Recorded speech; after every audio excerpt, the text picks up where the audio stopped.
दूसरी बात, सबसे बड़ी बात कि यहाँ के विधायक भी एससी समुदाय से आते हैं, लेकिन वो भी चुप है यहाँ पे। भाई क्यों? ऐसा ऐसा क्या कारण है कि क्या मतलब केशवपुर रोलखेड़ी गांव के लोगों ने क्या वोट नहीं दिया इनको क्या? मतलब विधायक जी भी नहीं सुन रहा? विधायक सांसद दोनों नहीं सुन रहे हैं। मुझे बड़ी विडम्बना की बात तो आपके माध्यम से ये कहनी पड़ रही, मीडिया के माध्यम से, कि इतनी बड़ी घटना हो गई, दलितों के साथ अन्याय हो रहा है, उनको जातिवाद करके वर्ण व्यवस्था के हिसाब से उनको गांव के बाहर रखा जा रहा है, एक तरफ जगह दी जा रही है, लेकिन यहाँ पर एससी का सांसद होने के बावजूद, एससी के विधायक होने के बावजूद दोनों चुप है। शर्म आने चाहिए यहाँ के विधायक सांसद महोदय को, दोनों को, और मुख्यमंत्री जी को भी यहीं से रोज निकलते होंगे यहाँ से शायद। प्लाटों को लेके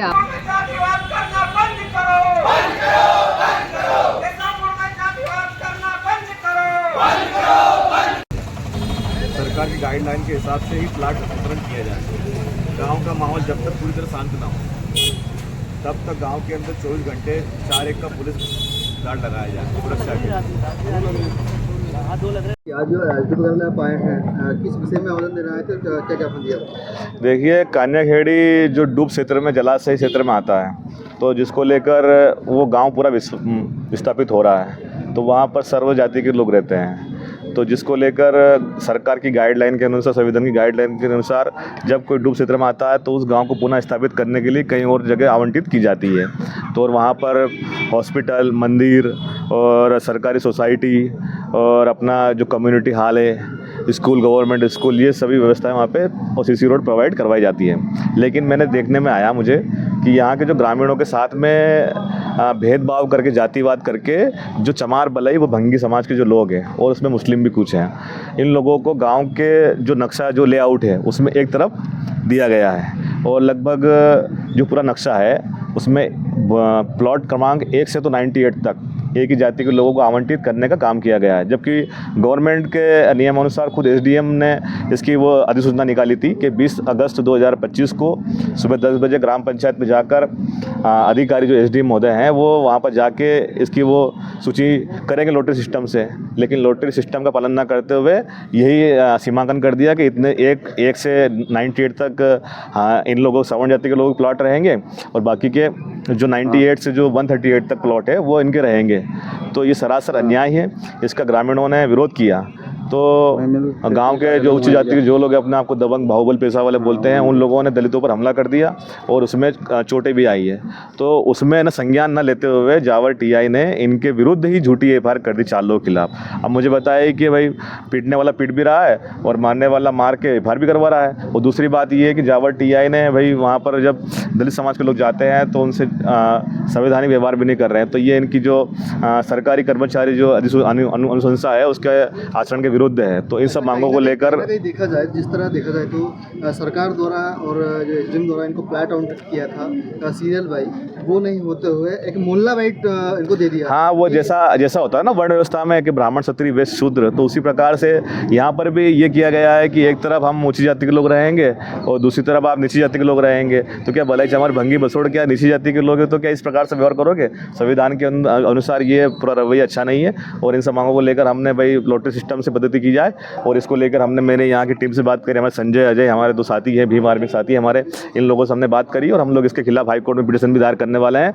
यहाँ पर अगर किसी भी अधिकारी, चाहे पटवारी, चाहे तहसीलदार हो, चाहे एसडीएम हो, चाहे एसडीओपी हो, चाहे एसपी, कलेक्टर हो, अगर उन्होंने संविधान का पालन नहीं किया या जातिवादी रवैया अपनाया या दलितों को फिर किया गया, तो ये परमानेंट ही स्टे रहेगा। हमारे लोगों ने स्पष्ट ठान लिया है कि पीछे हटने वाले नहीं है, लॉटरी सिस्टम से ही होगा। अभी जो आपने एसडीओपी को आवेदन दिया है, क्या आश्वासन मिला आपको? यहाँ एसडीओपी महोदय से हमने मांग की थी कि भाई गांव के अंदर पुलिस व्यवस्था की जाए, तो पुलिस व्यवस्था लगी। हमने सीसीटीवी की मांग करी, सीसीटीवी कैमरे भी लगाई जाए, क्योंकि भाई हो सकता है कि भाई पुलिस वाले अगर नहीं रहे तो फिर क्या होगा वहाँ पर। अभी 4 की बात मांग करी थी, 2 पुलिस वाले लगे हैं तो 4 लगाए जाए। दूसरा है कि जो एफआईआर की झूठी एफआईआर की गई उसमें भी उसकी जाँच की जाए, और जो झूठी एफआईआर की गई उसको हटाया जाए, और जावर टीआई को सस्पेंड किया जाए, वहाँ से हटाया जाए। अगला कदम ये रहेगा कि अभी मैं एसडीएम महोदय से मिलने जा रहा हूँ, मेरी बात हुई है उनसे, तो मैं उनसे मौखिक रूप से मिलूंगा, और अगर नहीं होता है तो फिर हम लोग इसको एक बड़ा आंदोलन के रूप में भोपाल तक भी जाएंगे, और अगर वहाँ से भी नहीं होता है तो फिर भाई चंद्रशेखर राजा जी के नेतृत्व में हम लोग संसद में इसकी आवाज़ उठाने का काम करेंगे। लेकिन पीछे हटने वाला नहीं है। ये 21वीं सदी है, और 21वीं सदी के अंदर अब ये थोड़ी चलने वाला है। एक तरफ तो हमारे मुख्यमंत्री महोदय कहते हैं कि 0 टॉलरेंस नीति यहाँ पर प्रदेश के अंदर चल रही है, यहाँ पर दलितों के साथ न्याय हो रहा है, लेकिन बताओ कहाँ न्याय हो रहा है? ये तो इस पर भी मुख्यमंत्री को संज्ञान लेना चाहिए। और दूसरी बात, सबसे बड़ी बात कि यहाँ के विधायक भी एससी समुदाय से आते हैं, लेकिन वो भी चुप है यहाँ पे। भाई क्यों? ऐसा क्या कारण है कि क्या मतलब केशवपुर रोलखेड़ी गांव के लोगों ने क्या वोट नहीं दिया इनको क्या?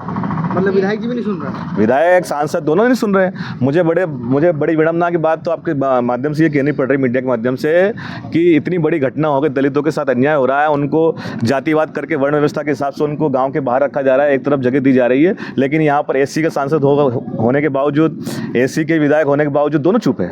शर्म आने चाहिए यहाँ के विधायक सांसद महोदय को, दोनों को, और मुख्यमंत्री जी को भी यहीं से रोज निकलते होंगे यहाँ से शायद। प्लाटों को लेके आप लोगों की क्या मंशा है, मतलब आप क्या चाहते हैं कि प्लाट, मेरी मंशा इतनी सी है जो ग्रामीणों की मंशा है। ग्रामीणों ने कहा है स्पष्ट कि जो लॉटरी पद्धति से जो प्लाट आवंटन होने चाहिए उसी पद्धति से हो, नहीं तो हम लोग उस पर आवंटन नहीं करवाएंगे, चाहे जाएं, लेकिन हम लोग जातिवाद अब सहन करने वाले नहीं। उनका स्पष्ट कहना है कि 1950-75 वर्षों के बावजूद भी अगर जातिवाद हो रहा है तो फिर तो ये गलत है ना चीज़।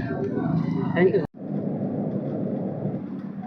सर, आज जो भीम आर्मी के कार्यकर्ताओं ने आपको एक ज्ञापन के रूप में आवेदन सौंपा है, क्या मांग थे, क्या मामला है सर?